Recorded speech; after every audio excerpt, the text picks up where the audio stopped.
د مسافر د ژوند قصه د روره غوږ ورته کېده یا عجیبه د روره په خپل وطن یې ګزاره نه کېده ویزه یې واخیسته سعودي ته راغی ترېنه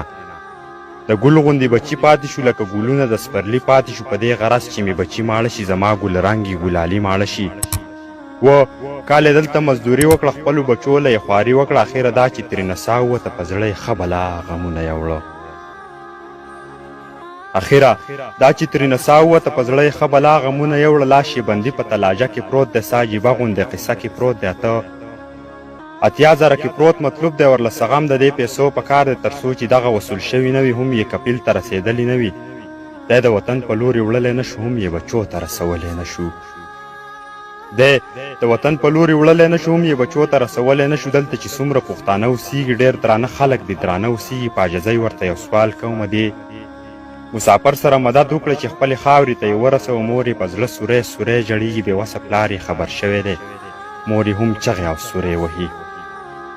بېوسه پلار یې خبر شوی دی مور یې هم چغې او سورې وهي بچي هر ساعت ژړا کوي بس د بابا بابا نارې وهي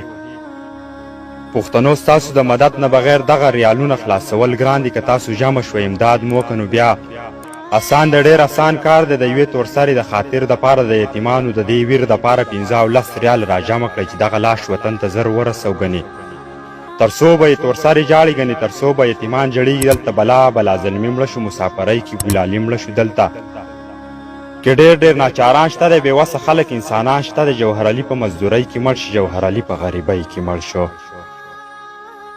مورې کپن رانه اوچت کړه مورې کپن رانه اوچت کړه بچي مې راوله چې مخ مې وګوري نه د رزق غم مې پوره نه شو په سپین کپن کې درله رالمه مینه تابوت مې پاس په کوټه کې دی بچي را پرېږدی چې مې سر ته ودرېږي نه مورې پردي وطن کې مړ شوم مورې پردي وطن کې مړ شوم واړه بچي به مې د غم ژړا کوي نه جوهرعلي سعودي کې مړ شو واړه بچي بیا د راتلو لاره څاري نه تاله مې هېڅ در نه وړه مورې تاله مې هېڅ در نه وړه مورې د کپن غوټې راله پرانیزه مینه خورې دعا کې مې هېر نه کړې په سعودي کې درنه مړ شوم بې دیدنه